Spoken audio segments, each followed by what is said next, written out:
Häzin gurmaly.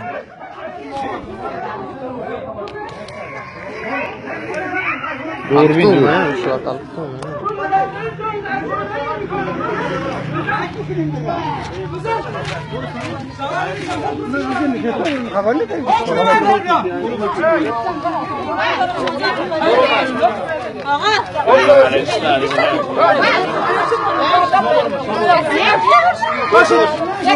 Hey, yara ne yara? Tamam demiş ya.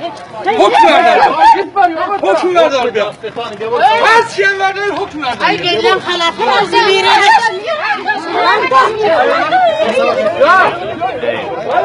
Ne yapmışlar da var?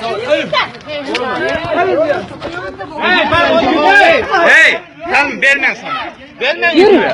Yürü vermem. YouTube versen bile ertesi gün hende ver. Kal vardı. Ya durmaydan. Hey, YouTube verme. Ona hele.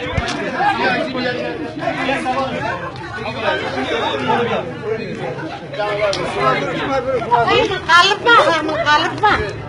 Kalıpma, hey. Ne bileyim. Kahvene de sütüyek bunga. İlk kalbına hadi der. Ay taş hediydi. İlk günah sağlıklı şey. Şöyle tüyün mümkün. Bundan ne? Hezat günah işlasın. Bundan ne? Hadi.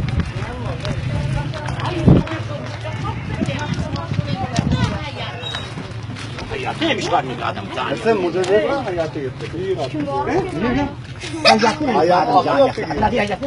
O da hayatı. Ama da tüyü. Kada tüyü rastı. Sen mi şey yapıyorum? Öpü seni. Görüşmeyen adam. Nereye lattı?